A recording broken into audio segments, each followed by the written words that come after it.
Hello everyone, this is H of the Husky here. I'm going to be casting a what kind of split was that? Hey, I gotta watch this again. Torch has the craziest split I have ever seen. He like individually clicks those bad boys, but does his income get faster than his opponent's? Oh, it's almost, oh no, it's kind of hard to tell if it's actually fast or not. But anyways, this is going to be a 1 versus 1 between Torch, the blue Terran down in the bottom center. His opponent is going to be Liquid TLO, the red Zerg over here on the center left side, also known as the Little One. If you guys have watched a single video on my YouTube channel, you've probably seen a Little One game. And for those of you who do not know, he has switched to Zerg. That is why there has been so many replays of him playing Zerg, because, well, he's been playing Zerg. And so it's kind of cool because I felt like there was a lot of Terran players there for a little bit, and it's very rare that someone switches races. So I think it's really cool that he decided, you know what, I'm more of a Zerg guy, I'm going to go with Zerg, and then the Terrans wept for the loss of one of their favorite players. But yeah, he is officially Zerg, and instead of watching a Terran versus Terran this game, we are going to be watching a Zerg versus Terran, which is pretty cool. Now, I tried to look up Torch's rank, however, I don't know if I'm blind or if I was looking in the wrong area, but I could not find a ranking for Torch. So if you guys know Torch's rank, maybe you can check some site or something, I don't even know. But if you guys know how well ranked Torch is, let me know, because I don't know too much about him. I did try and look him up, but there just wasn't that much that I could find on him. So I don't know how much of a chance he stands against the Little One, as the Little One is a very, very strong player, and we all know a lot about the Little One. So I think that he would definitely be the favorite just based on that. Although the cool thing about Starcraft, and this is something about Starcraft that I have always loved and will forever, this is why I'm so addicted to Starcraft, I think, and this is one of the main reasons, is because in Starcraft, even if you are the absolute favorite to win it, if your opponent prepares a phenomenal build order and researches your playstyle and really tries to counter your habits and how you play the game, then you can still lose. Even the best players in StarCraft 1, like Flash, for example, who is the most dominating player basically ever in StarCraft 1 history, he has a 70% win rate. Now, that may sound like a lot, but that still means that he is losing 30% of his games, and not all of his games are against top players, and his drone's not going to get in there. So the Little One, even though he scouted the correct way, is not going to get in there. A clutch lifting of that supply depot did allow that Marine to prevent the drone from getting into the main. It does look like this Overlord will handily escape.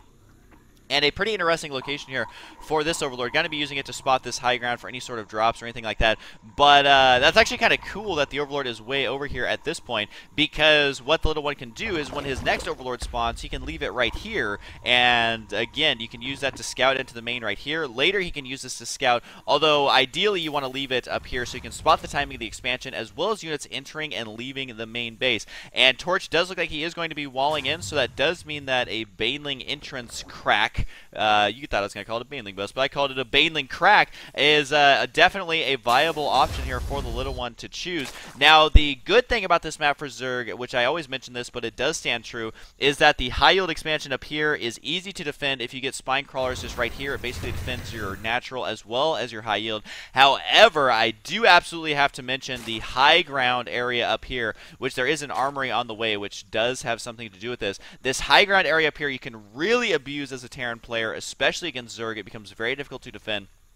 And we did see a Roach Horn go down here for the Little One. The Roaches now do have that range of 4, which can help you defend a little bit easier because you just put the Roaches right here, and they'll shoot to about here, which before they're completely worthless. And so if we do see Siege Tank or Thor drop on the high ground, then the Little One is going to have to deal with it. That's just how it is on the Lost Temple. And so is that going to be something that happens here? We do have a starport on the way, so the good old Destiny Cloudfist build is now nearly complete. There we go, the starport just now finishing. So we could see a medevac come out of here very, very early. It does look like the Little One wants to be aggressive here. This is actually kind of a cool build here because early game Roach is very, very effective at preventing this Hellion harass, and nothing on the production tab coming out now for Torch. Needs to make sure to continue making units here, not to panic, as he does have that starport on the way. The Roaches are going to march into the main here, so they will make something happen here. Gonna turn on the health bars here, which I usually forget to do, but I'm going to do right now. And this is really, really good for the Little One because he is getting some scouting in. Roaches are almost dirt cheap, so he'll see exactly what's going on here. And I don't know if he's going to see the armory. He did not see that, and he could kill his Hellion if he is very, very careful. However, he will not, as he did micro back there.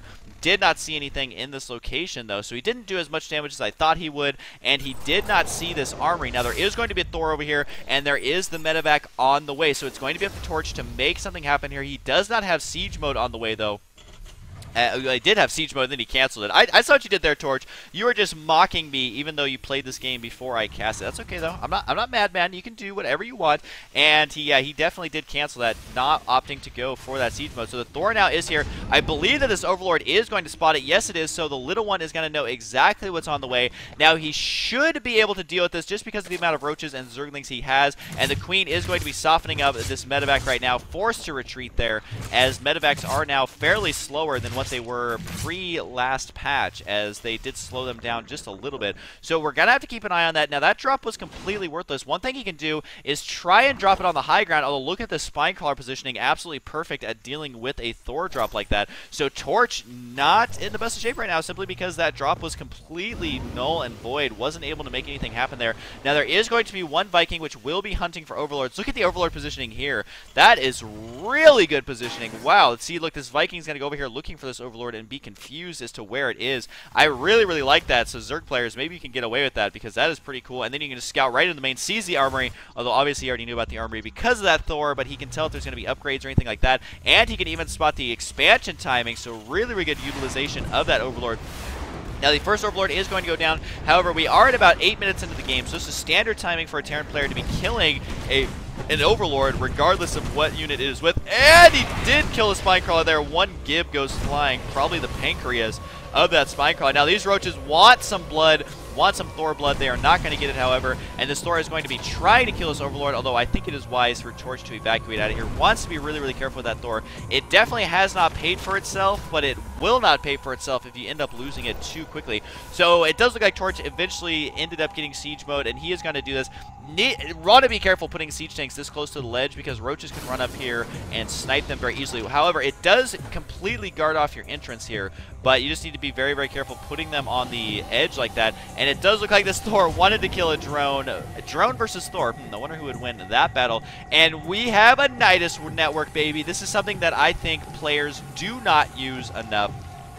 Very rarely will I see a Nidus network not pay for itself. So this is something that I think a lot of players always forget about, as they're like, oh, I'm going to do an Overlord drop. And it's like, why? When you can just do a Nidus network. Now, Torch is going to be getting a hidden expansion over here. This is always a big gamble against Zerg players. And the reason I say that is because this upgrade right here, metabolic boost, the Zergling speed running all over the place, can be extremely frustrating. Now, the Overseer is going to spot for this Nidus Worm to commence attacking the base of Torch. Now, is Torch going to be prepared for this? He does have a drop on the way. However, it will be here just in time to stop, or not necessarily stop this drop, but be prepared to defend against it. It looks like the little one got to be going for the Geyser here, although he needs to be very careful. He is going to engage his army directly. Here comes the SCVs getting pulled off the line to try to do as much damage as possible. It does look like this Thor is going to go down. Even a couple of siege tanks over here should go down. At least one siege tank there. Kind of hard to tell exactly what's going on with all those health bars on, but there is one tank over here, but he was doing splash damage to these Zerglings. Even getting a Queen over here just to poop out a creep tumor to add insult to injury. That creep tumor is going to finish. So great control here from the little one. He needs to save this Queen, though. He looks like he should be able to evacuate into that Nidus Worm and retreat effectively. So this Nidus Worm is going to go down before it unloads those units, so they will be forced to go into the... What are you guys doing? Okay, it is a very bad time to have a Roach Parade right in the center of a Terran base. I mean, out of all places to do that parade, that was probably the worst. But again, that Nidus Worm was most likely worth it. I mean, the little one is continuing to use creep tumors here, which is just going to be more and more frustrating for his opponent to deal with, which is really cool. Now, the little one did lose 1,800 resources of units, and his opponent only 1,600, but knowing that there's a Nidus Worm on the field can just be, it can make you so scared to do anything. And another bonus of this, of having these creep tumors here, is that you can put a Nidus Worm there anytime you want, because you do get vision with those creep tumors. Now, as I was saying, this expansion, this hidden expansion, is very risky to do against Zerg players because of the fact that Zerglings can run all over the map quickly and spot them, and then it's very difficult for a Terran player to react in time. However, it did get upgraded to an orbital command, so every second this goes by is more and more mules to use. Now, I'm surprised that Torch has not actually taken his natural yet, as he really needs to do that very soon. It looks like one Marine just got to chill over here to make sure there's no worms on the way, Because no one likes worms. Who likes worms? Name one person that likes worms. And then someone links me to like the world's most famous worm researcher, and they're like, oh, this person likes worms. And so this expansion has not been taking that Zergling doing splash damage to almost all the buildings here from that siege tank. And again, this is what I'm talking about, is Zerg players who can spread creep. They just impress me a great deal. The Little One has always been so creative with his queen usage, and we are losing some units over here. I think that was an Overlord, as this Viking does now have 2 kills, and may get taken out here by the queen if he is not careful. But I mean, he has creep tumors everywhere, man. He's forcing his opponent, Torch, here to defend his base with a couple of units here to prevent the creep tumors from getting too out of control. But they're out of control here in the center. The entire, not the entire map. That is a bit of an exaggeration right now, I will agree. But the entire center of the map is slowly becoming a Zerg haven. And just taking a look at the production tab to see exactly what's on the way. Another Nidus Worm. It is spawning up here just out of vision of those units. And, oh, it looks like this one Marauder is going to spot those. So it does look like Torch is going to have to be forced into a defensive position once again. Just now getting that Marauder slow upgrade. It does look like the Little One is going to be getting burrowed